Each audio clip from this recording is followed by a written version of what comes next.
The headline framing of Thursday's summit in Beijing is that this is a meeting between equals. Two great powers, two presidents, one table.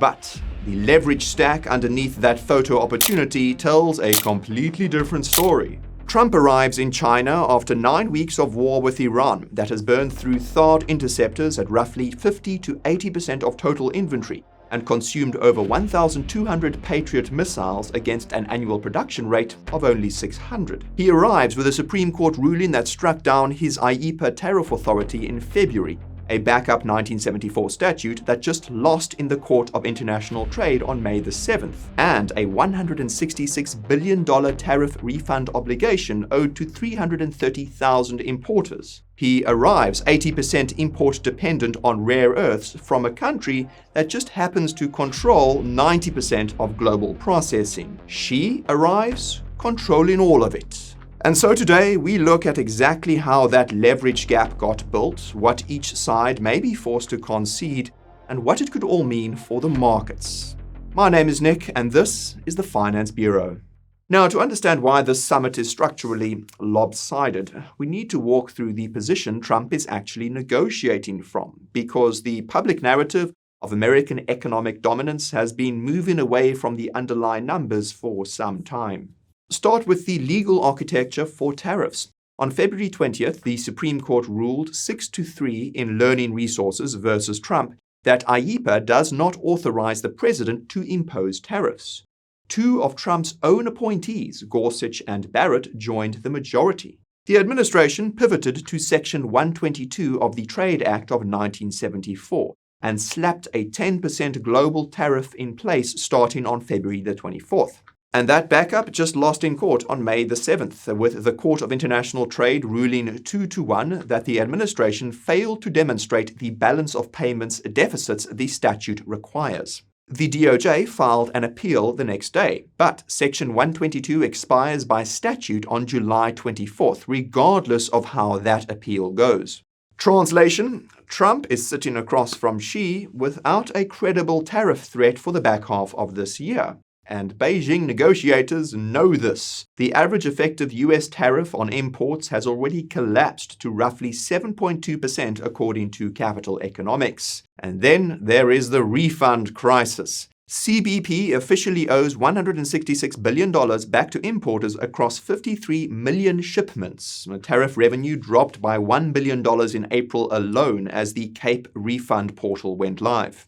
Trump's proposed $2,000 tariff dividend stimulus checks were effectively cancelled by the court ruling. 42% of small firms now cite tariff costs as their primary financial concern. And this is the leverage cupboard Trump is trying to draw from when he sits down on Thursday. And now, why don't we layer on top of all of this the Iran war? 13 US service members killed, between 200 and 400 wounded, depending on whose count you trust, and 4 F-15 fighter jets lost. Over 850 Tomahawks fired in the first month against an annual peacetime production rate of only 90.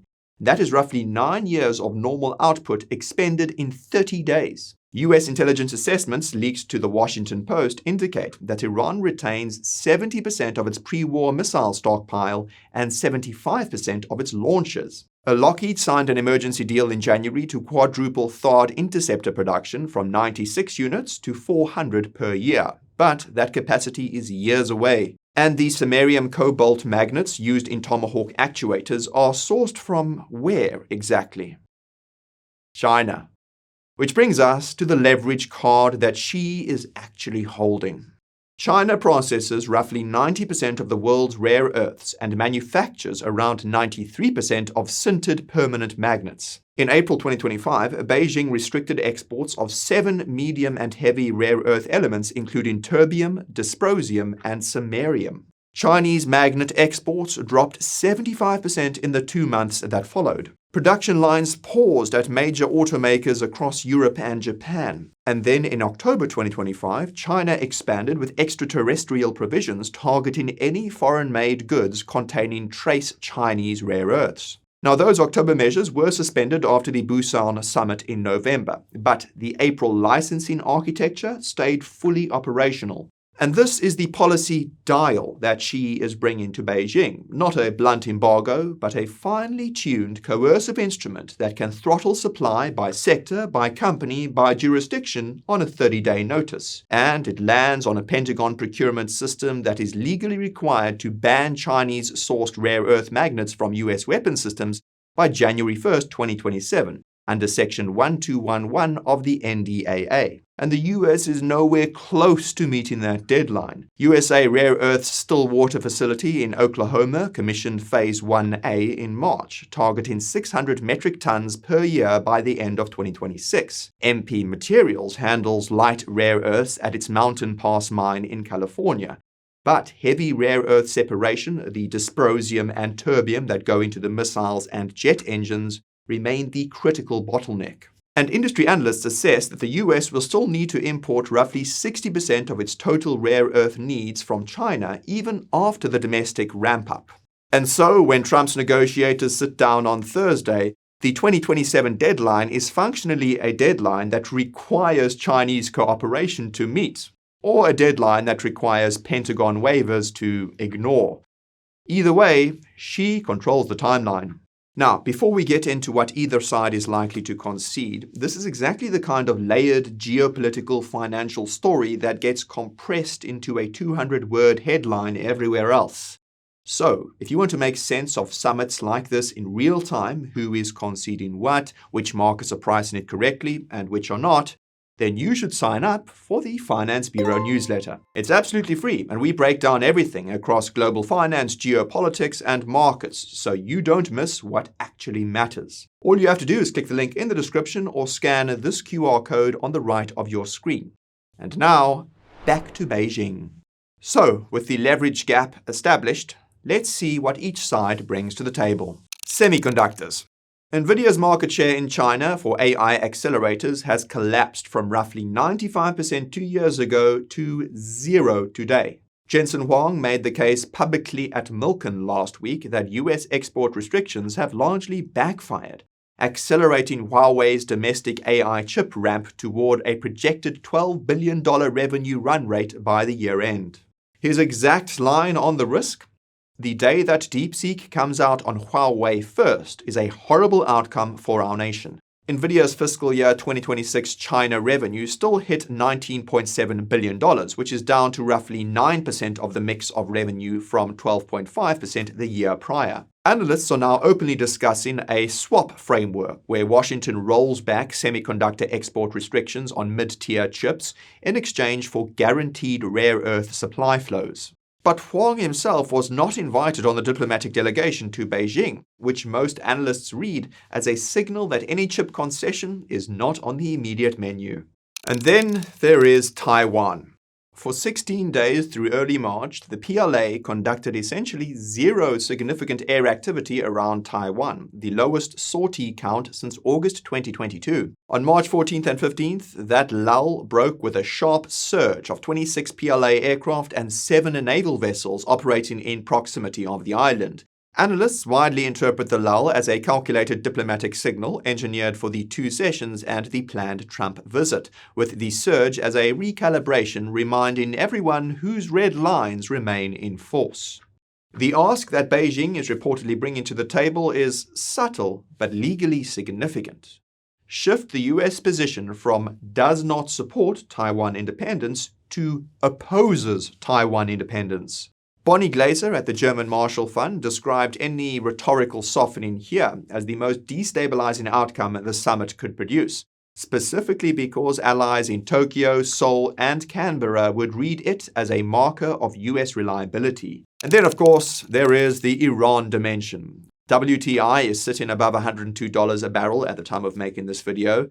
US consumer sentiment hit 53.3 in March, deep in pessimistic territory, and energy prices are doing the heavy lifting here. The Strait of Hormuz remains under Iranian blockade, with a 20-plus US warships enforcing a counter-blockade.